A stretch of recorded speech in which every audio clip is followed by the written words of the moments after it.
Saints fans, welcome to barracking for this team. I feel like that, you know that meme, sometimes maybe good, sometimes maybe shit, like far out, that is us. 100%. Jake, how are we? Very good, mate. It's good to be in here with you. You got your big smile popping into the wind. Sammy's popping out. We're back. We're going to win the flag again. No, I don't know about that, but it was very nice. You don't know about that? About the flag? Lid's still on, family, but that was a pleasant surprise, although not even, like you said, surprise, but not really a surprise at the same time. I don't know how I feel, to be honest. Like, I'm very happy. Every time we win, I'm happy, but I am frustrated because I'm like, man, this team, we lost to Carlton, we lost to West Coast. What a dim start to a pod. And then we He's already reflecting on. No, but I just think like it's because there was such a great weekend of footy from us. I'm like, wow, like that is what we're capable of. It is just a damn shame that we don't produce that every week. But in saying that, yeah, it was fantastic and great to see. And you would have loved the first quarter because you're big on the starts. Oh yeah, definitely. Pumped them up and number of times. I think it was Windy in his post game interview mentioned that was like a massive thing that they want to come out and swing the first punch. So that's great to hear. It was a fantastic start and so many players stood out, but more than that, just like the way we played was fantastic. I thought potentially like maybe not like from the first siren to the last siren, but they're in patches through that game. It was the best I've seen us all year. Yeah, that first goal in particular. No, too. Definitely. The slingshot. Max Hall, yeah, man, he was good. He's been down the last few weeks, but he really responded. But yeah, like what's the overall feeling from you? Where did you watch it? Did you watch it at home? I actually watched it in a pub, which I don't usually do. But what pub? It's called Brewdog in Coburg. Brewdog. Yeah, it's actually great for watching sport. I'll give them a pump up. So there are other Sainers there, or were you the only Sainer? I think there was one other guy I saw in a scarf besides my family, but no, it was good. I don't usually do that, but they've got a good setup. So I watched. Actually, my uncle was there. He's a Melbourne fan, so absolutely shattered for him, of course. But no, not at all. Yeah, I don't know. I just don't know how I feel. You should feel happy. I am. I feel like a different person when we went. I'll tell you that, mate. I wake up in the morning, I'm making coffee. The coffee tastes better. The shower feels better.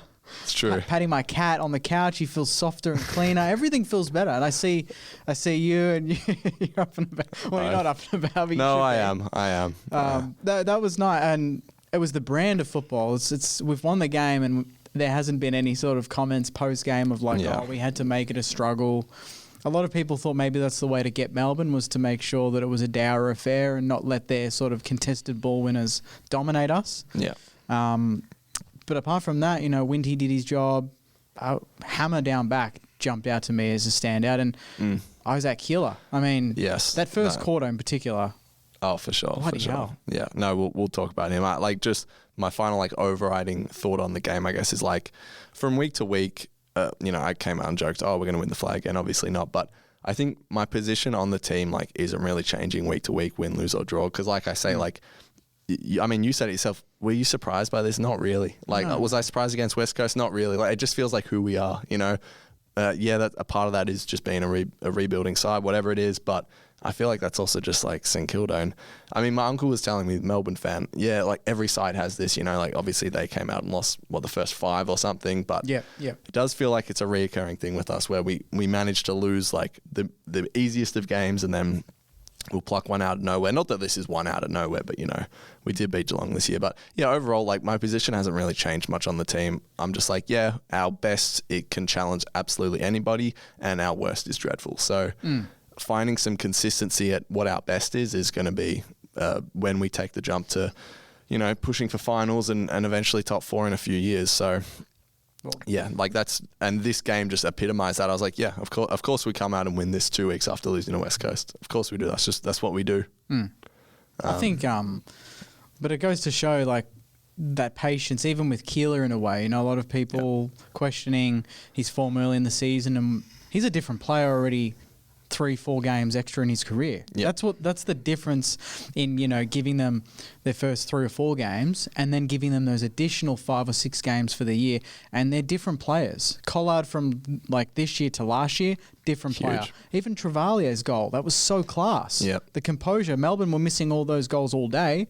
He's a first-year player in his like 9th game, and he nails it. No, absolutely. And then you've got players like Garcia and Boxall was pretty huge in moments. Yep. Yeah, showed So some really good signs. There's a lot of maturity around these boys, and our senior boys, how often have we said, oh, the youngsters were the highlight, we were the senior boys, but they were there too. Yeah. So when they're on, we're every chance of winning. Yeah. I mean, I do think like we're hard on the senior players, and I think as you should be because, they are the senior players, they're the experience, but like Wilkie, Sinclair, Naz, even though he's not senior, like these guys have been actually pretty consistent through the year. There's a couple. Steele has been up and down, but lately he's been all right. Hill has been down, but I thought he was good on the weekend. But I mean, yeah, let's circle back to Isaac Keeler because I thought the first few games he played, I was really not sold on him. Got to be honest. I don't think a lot of people were. Didn't like the way he was competing. Just in the contest, didn't look very physical. But man, these last 2 weeks have been fantastic, and he's done it on both ends of the ground. That's what excites me the most. Which is just awesome to see. We need that versatility. In saying that, I hope that we do lock him down to one position and don't sort of like throw him all across the ground. Well, which that's hard to say now, isn't it? Right, Because last week I said don't play him forward, play him back with Hammer. Yeah. And now he's done that. So. As of now, I'd still think like the back line is where the need is, and I liked him better there in saying that though, yeah. Either way, I'm not fussed. Like, fantastic from him. And I mean, I was talking to my brother about this. I remember in 2018, I think when Rowan Marshall was playing his first few games, he was writing, he wrote Marshall off straight away. Nah, Marshall's terrible because, your first few games as a key position player are always a bit dodgy. And I felt myself doing the same thing with Keeler, almost writing him off too early. But man, good job to him for, earning his spot back pretty soon after being dropped and then, putting together a couple of great performances. Yeah, Cal Wilkie and Hammer down back. They absolutely, I think combined, they had nearly 50 possessions between them. And if you had told me that pre-game, I would have said, well, we'll probably win. Because I think Wilkie had 31 career high. And I think Hammer had about 17 or 18 on top of that. Yeah. And then like 20 marks between them.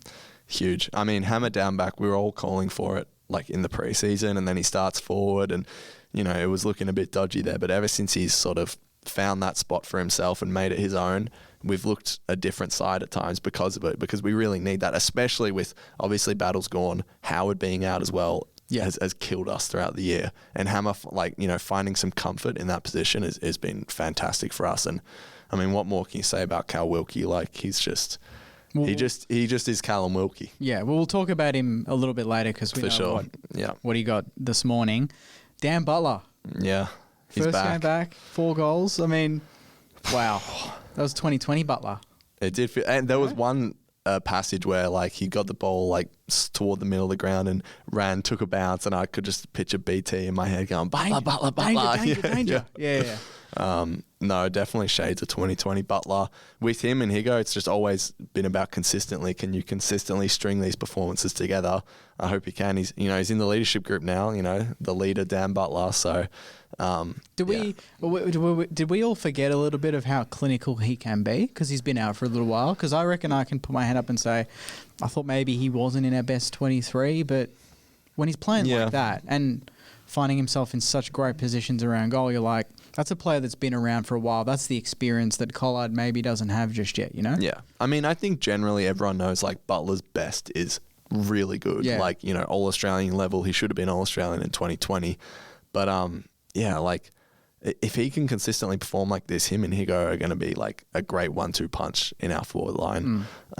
Because Higo's 25, 26. Butler's maybe a few years older, but when we're hopefully contending, I think both of these guys will still be around.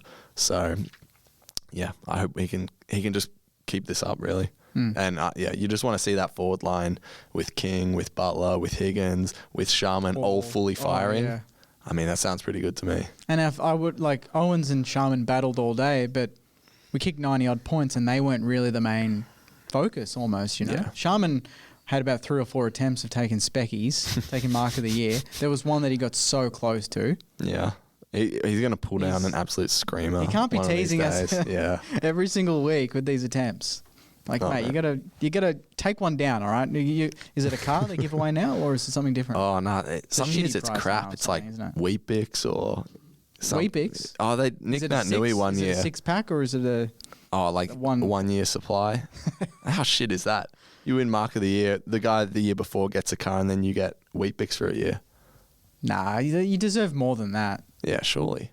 Anyway. What's goal of the year? The same? I don't know.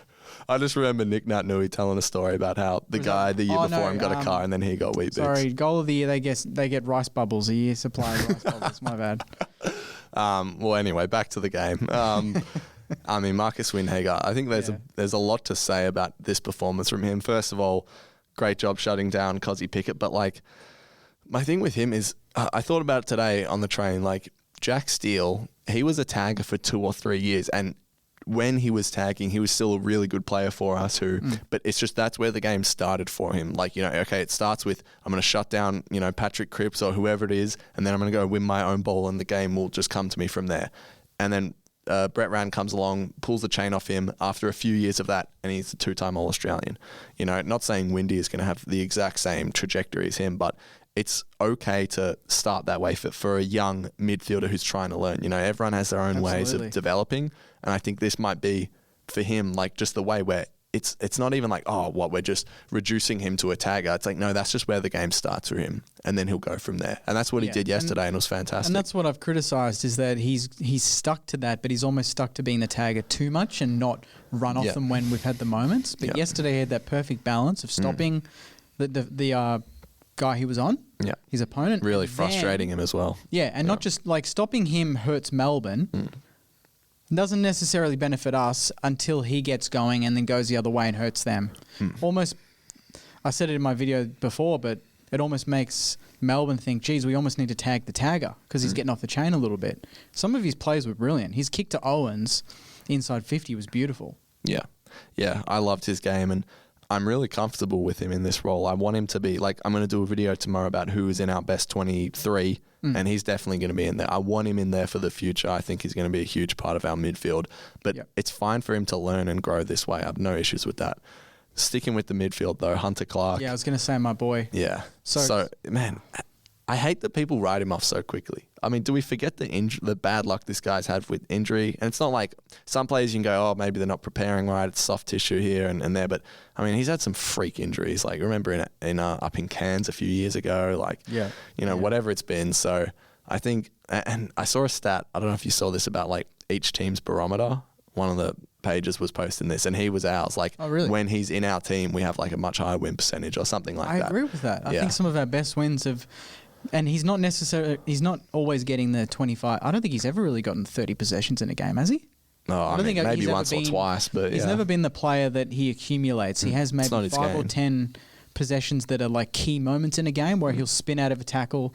I think there was a moment yesterday where no one could pick up the ball and he runs in and gets it on one hand and then handballs it out. Yeah. And then he gets hit. And that's what I liked about him yesterday. He looked like he took angry pills with Windy in the morning. Like, they looked angry. He wanted to smash blokes, Hunter Clark, which is, I guess, not something I've come accustomed to seeing him doing. He's usually getting smashed. Do you know what I mean? Like, he's getting in and under and copping it. But he was throwing his weight around and tackling some blokes. No, there was definitely like a bit of physicality to his game yesterday that we haven't really seen before. I mean, that one play where he went in, won the ball perfectly and was a free against, I mean, that was just an atrocious call. The umpires in general were suspect. I mean, at least the Melbourne bloke got 2 weeks. Oh, I didn't actually see that. I mean, so that was just stupid. I don't know what he was trying to do there. Melbourne will challenge that watch. I mean, that'll stand. Off the ground, hit him high. That was just... Naz didn't get a concussion, which is the only thing that they might argue, but that's... If he knocked Naz out, like, that's 6 weeks probably. But the AFL, it's just a joke. It shouldn't be outcome-based anyway. Yeah, I mean, that's all other discussion. But, no, back to Clark, like, fantastic from him. Again, I think he's in our best 23, especially going forward. Forget, this guy's a top 10 pick. He's, 25, I want to say right now. So, I'm really, a few years ago, he almost went to North. I'm really glad we stuck onto him. Yeah. I think Ross likes what he sees there. There's a lot of potential, but keep him in the side, please, because maybe he is a barometer for us. And Zachy Jones did his part. Yeah. He doesn't light the house on fire. Yeah, that's the saying, isn't it? But he just is physical and tough. He doesn't have to be clean, but you're almost like if you're around him and you're the opposition, you're kind of worried he's just going to be a wrecking ball and hit you, you know? In a fair way, obviously. But him and Clary kind of had a thing going. He was getting on his nerves a little bit, which was good to see. Yeah. Maybe I wonder if they're mates maybe because Nathan Jones used to play for Melbourne, but... Yeah, it could be something there. No, that was interesting. What else stood out to you? There's so many performances we can look at. And yeah, I mean, you can go through every line, but just in general, I think it looked like we had a clear plan. We didn't kick down the line where Gawn was feasting. And he had some big numbers, Gawn, but it wasn't a sort of game-breaking sort of performance from him, which he's done the last 3 or 4 weeks. We almost avoided going down the line. We cut in through the midfield, used Sinks, used Naz. Ronnie Burns quietly went about his business and was very clean with the ball. Yep. Jimmy Webster was solid. Couldn't ask for much more, really. I can't pinpoint any moments in the game where anyone lowered their colours. Yeah. No, I'm like just looking through the team sheet now, and you can't remember, like, the selection next week will be interesting because I wouldn't be wanting to drop anyone from this side, to be completely honest. What do we think of Jack Carroll? Got subbed on early in his first game for the club. Yeah, I thought he did well. He had his 11 or so possessions. Another big body around the ball, left footer, physical. I thought he was clean every time he had his chance. He set up a nice goal, kind of took the piss and dropped the ball in the goal square, then handballed it off to Butler. I think it was Butler. Wasn't it Keeler? Was it Keeler? One of them, yeah. Yeah, but I don't know. He looked like he was engaged in the game. You know when you can just tell a player's in the game or when they're out of it? He was in it and probably didn't expect for him to come on so early. And it's good news that Filippo should be okay after the bye. Yeah, I mean, Big tick there. That sucked to see him go down, but hopefully no long-term concerns there for sure. But no, I mean, Carroll, he's a 22-year-old. They're picking the 40s in the 2020 draft. I think Ross and the team just look at him and think, there's potential midfield. We're really looking for anyone we can develop and get in there. There's a number of players we're working on to see, who's going to be in that mix going forward. And, I mean, he's been putting his hand up all year in the twos and he's been good. Gets his opportunity. Did pretty well, so... And Carlton fans were pretty upset to lose him. Yeah. Has to be said, when we got him, a lot of them, even I spoke to Terry from Blue Abroad and he pumped him up, said he had a good spell, he just couldn't get into our midfield. I mean, they've got a star-studded midfield. And they lost Kennedy.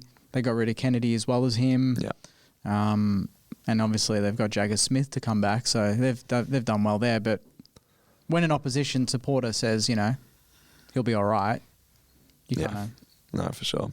Take that. This is off topic-ish, but what do you think of the whole discussion around selling games? Because obviously Melbourne have sold this game to us. We're in a position, like North are about to go play in Perth for 2 weeks.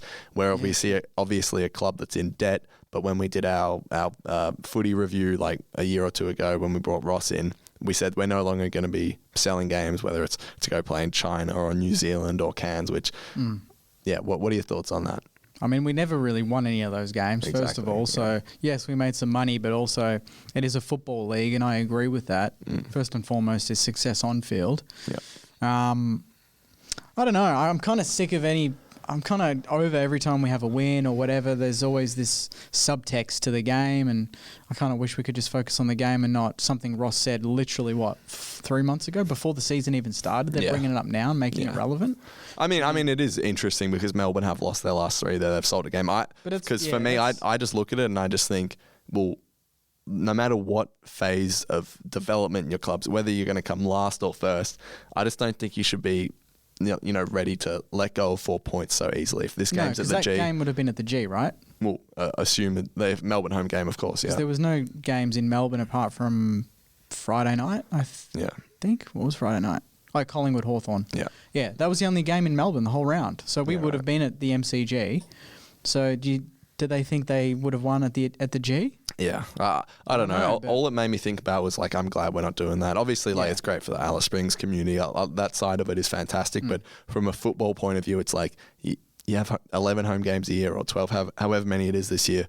Play them at home. And it's a bit annoying because we want to play. I mean, we want to play more home games at the G, but we also just want to play more games at the MCG in general. Yeah. So when we come up against opposition, it's like, oh yes, we've got Melbourne. And it's Melbourne's home game, so we're definitely getting it. Oh wait, no, they've sold we're not going to the MCG. It's like, it's a bit annoying because we want more exposure to that to those grounds, but we don't get it. I mean, and then even just like as a footy fan, I'm like, I just like going to the footy. It's like, well, we're playing a Melbourne team. And I don't get we're playing two MCG home-based clubs in Collingwood and Melbourne, and neither are the MCG. I wonder how Collingwood fans feel about that, though. It's like having if you're going to have a home game at Marvel, surely it's against the Giants or Gold Coast. Like, I don't understand that. And we're, like you say, we're all sitting here like we want to play at the G. At least one of them should have been at the G. Yeah. Like the Collingwood one at the G would have been sick. But well. What else do you think of this game? I thought we said his name earlier, but Max Hall, really good game. Max Hall, 15-2, bounced back. He's a gem. I don't think people talk about him enough. We got him in the mid-season draft. Yeah. He did his time at VFL level, and he's a lock every week. Yeah. Absolute lock. And speaking of the mid-season draft, I know a lot of people were upset that we didn't make a selection in that draft, but the reality is you need to have someone on the long-term injury list. Cordy was a potential, but they chose not to rule him out for the year. So Paddy Dow's only 5 away. Yeah, it just is what 18. It is. Like, we'll hit the draft at the end of the year. Yeah, it would have been nice to get someone, but it is what it is. Did you have any thoughts on that? No, I just think if we identified clearly, we like you said, we didn't want to put anyone on the long term, but also no one jumped out off the page to us to even consider it. Yeah. And I'm happy with that.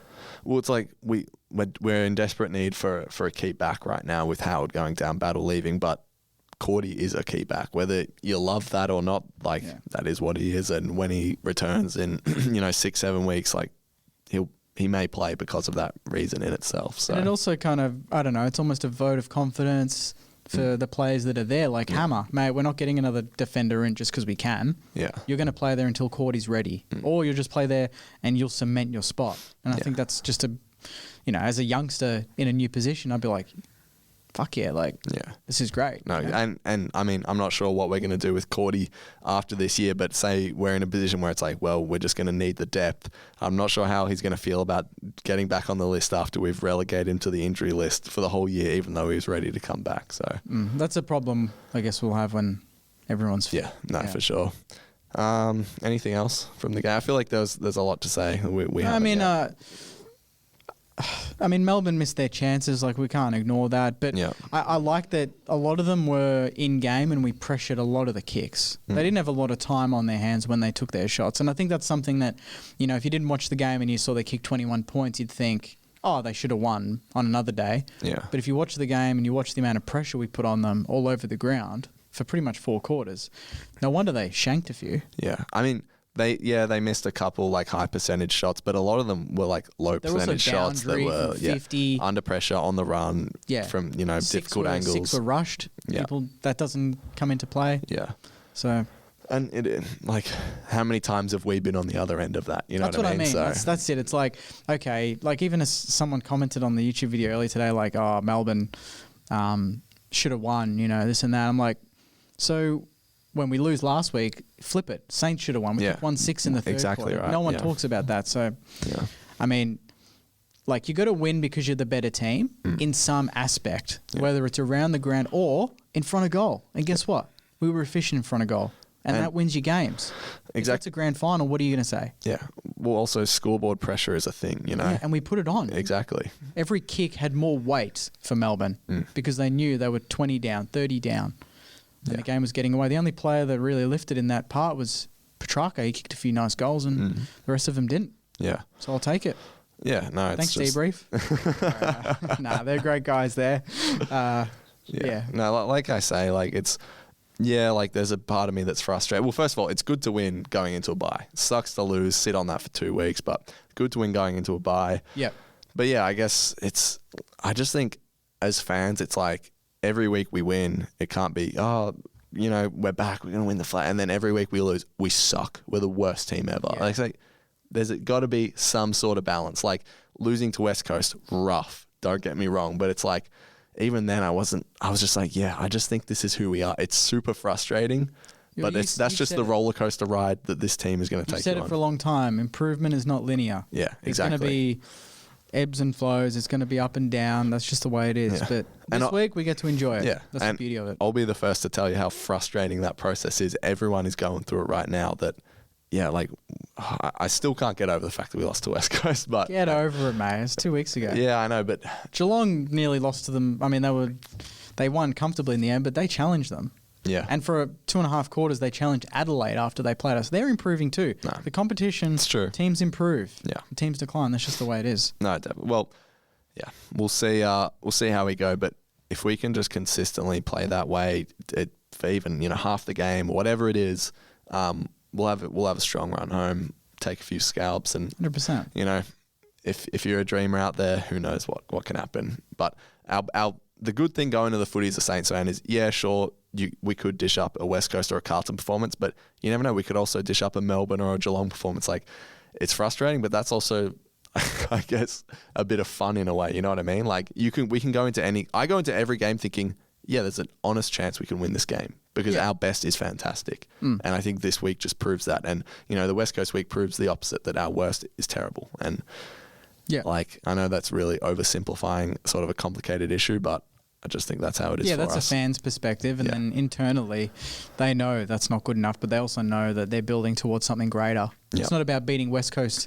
It's about, in the next 10 years, making multiple finals and being a successful organisation. And I think we're hopefully putting the work in to do that. Yeah, and when we've gotten over the hump, we hope that we're past those embarrassing losses and whatever it is. So we don't want to be the team that the bottom of the ladder, the one team that they've beaten, whatever it is. Hopefully in a few years we're past that.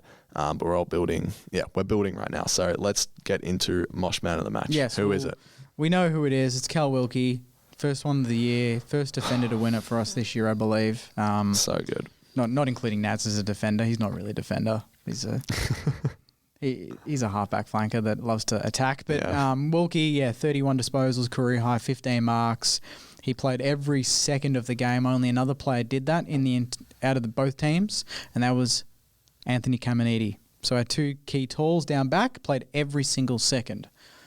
Huge. Which is huge. I didn't know that stat. I mean, Wilkie, it's no surprise, but Hammer, I'm like, that's for me, I love to hear that because I think, whoa, he's really gaining some trust with Ross then. If he's going to leave him on for 100% game time, didn't take him off. That's even huge. Sharman played 97%. Well, that honestly speaks volumes for both of them. There's certain players that Ross really trusts to deliver every second of the game, and Cal Wilkie was that. So credit to him. He's absolutely in the running to be another All-Australian. Superstar. I still think he's underrated. I still think people don't talk about him enough and how good he is. If he played for Collingwood or Geelong or a big market team, we need to get some sort of Cal Wilkie shrine here. No, absolutely. And what he provides off the field as well as a leader is huge for us. Every week we need to make a footnote, just mention Cal Wilkie, give him his flowers because he sets the example, doesn't he? Yeah, and he is I know it's a bit of a cliche, but I genuinely do look at him and think, he's got a bit of heart on his sleeve about him. When we are losing, just have a look at him. He is just not in a negative impact, in a way that negatively impacts his game, but he is distraught because he says, no, I want to win. So good on him for that. Let's go Jake's Junk Mail. Yeah, let's do it. Jake is Junk Mail. Jake is Junk Mail. Jake is Junk Mail. Jake is Junk Mail.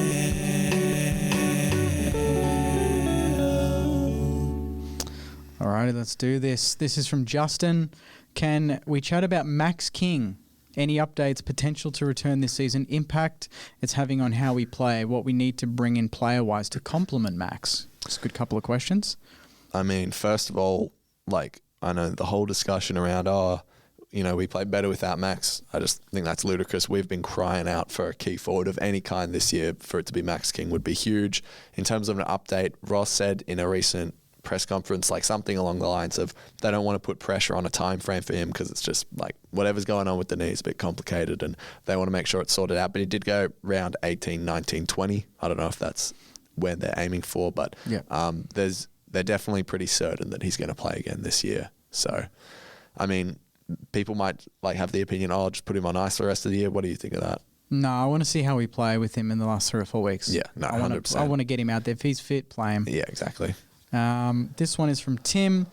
when we've previously had a hard run with umpire consistency like we did yesterday in the second quarter, I feel like we would have let that affect the team attitude. Today we seem to just soldier on and not let it get to us.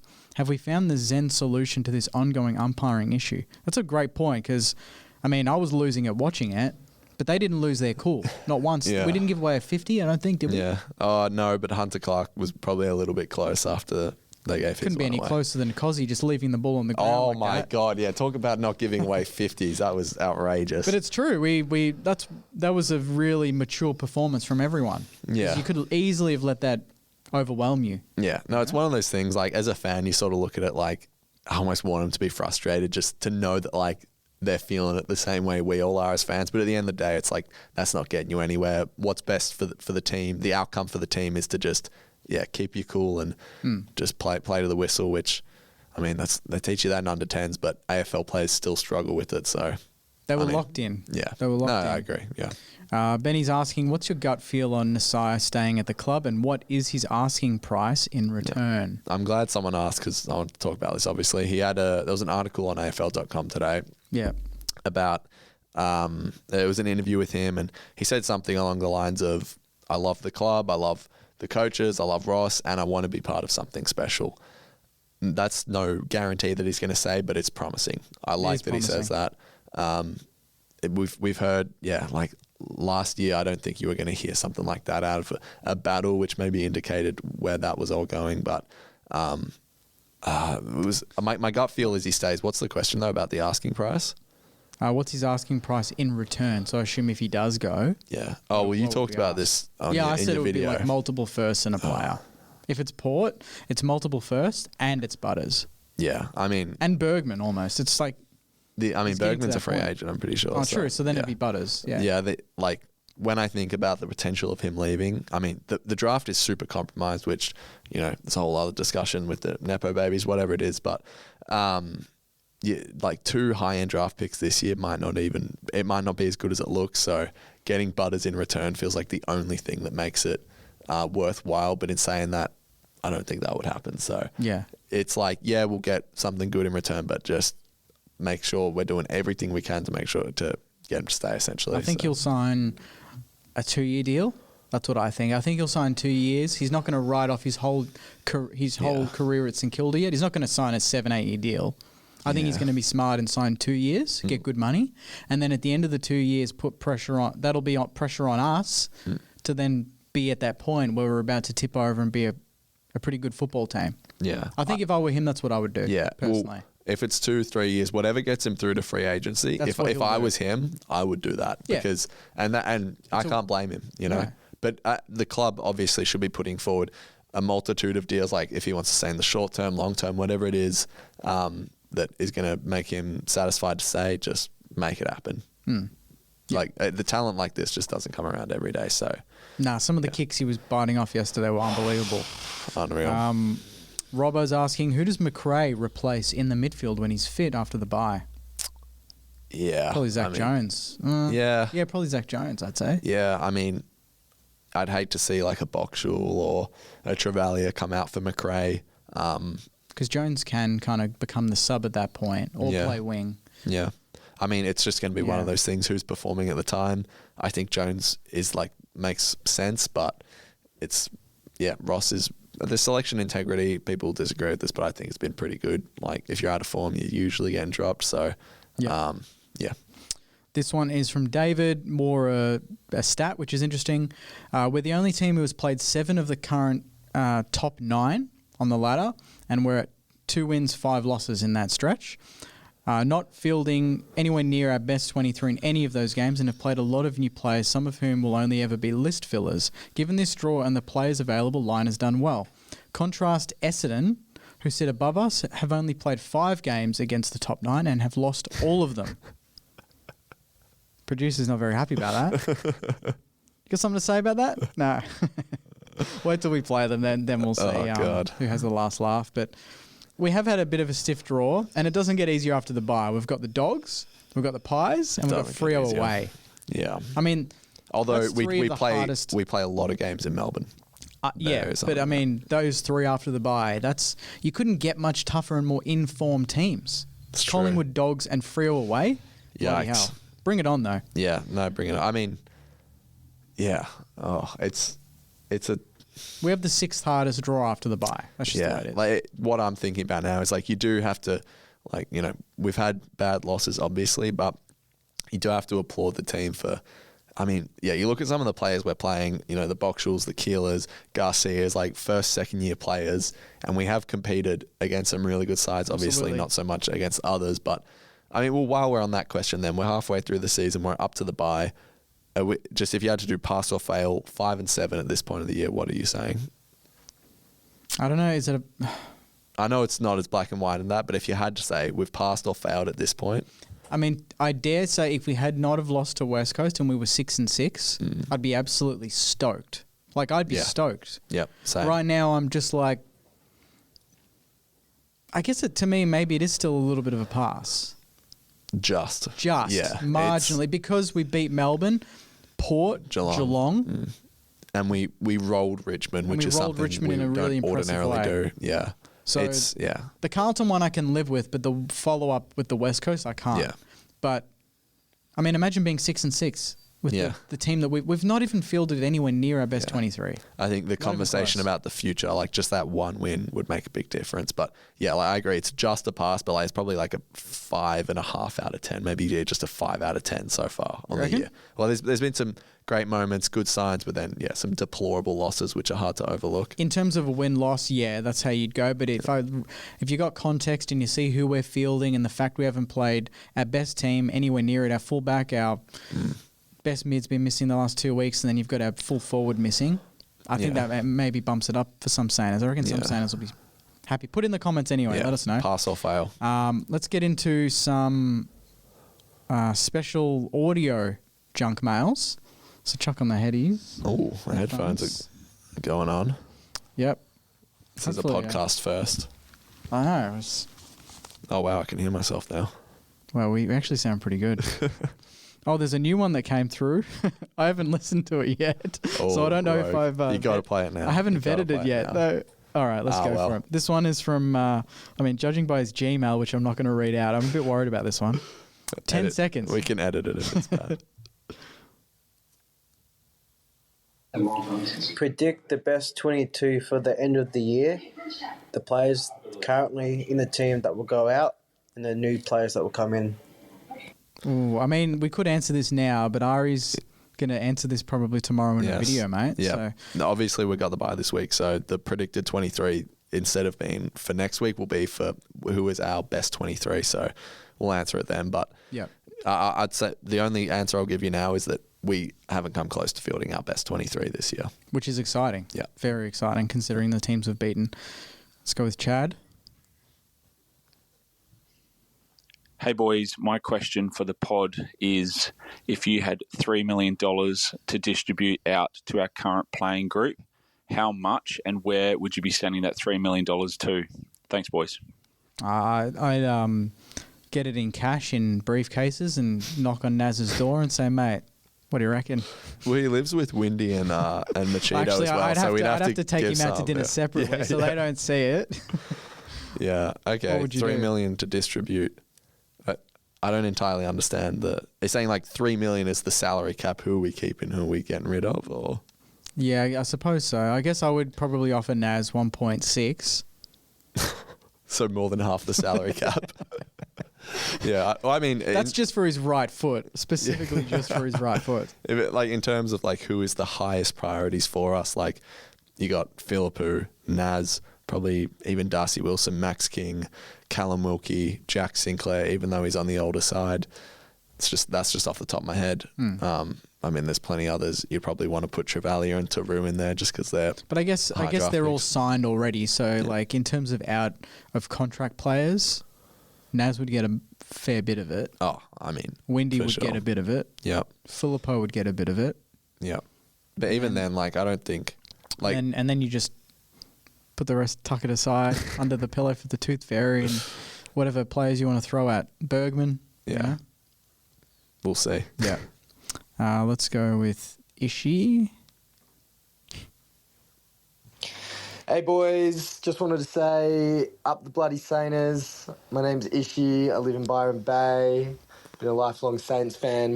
My grandpa wrote the history of the Saints. Oh, wow. Called The Point of It All, back from Russell Holmes, 1966 when we won it by 1 point. Huge. And, keen for the next one. But you do a great job, boys, and look forward to listening to the potty after a great win against the Dees. Big love. Oh, that was nice. Just a nice little Just a personal shout just out. a love I love note it. there. I love that. I don't get that from anyone in my life, so that's nice. Thanks there, Ish. No, that's great. I appreciate that. Appreciate You don't that. even send me that stuff. Nah. Mate, what, do you want me to? Nah. It's a grey area. Yep. Let's go with Heath. Since we're at 5-7 in the bye, what would you like to see the boys accomplish for the second half of the year? Would you like us to make finals, or would you like us to improve our win column, or what would you like us to do? I mean, first of all, I love that. Like, I don't think he had that question written down. I think he was just like off the cuff. yeah. Well, that's what we do. We do this on the show, Heath, so that was great. He's like, I'll just click record and see what happens. yeah, No, that's great. So we're gonna make finals. I mean, would I like to make finals? Absolutely. Realistically, it's very unlikely, but I think the draw. I think some of the teams we play are probably a little bit ahead of us in development. What would I? What do we want to get out of it? I mean, it's frustrating because you look at last year, the second half, without making finals, we did get quite a bit out of that.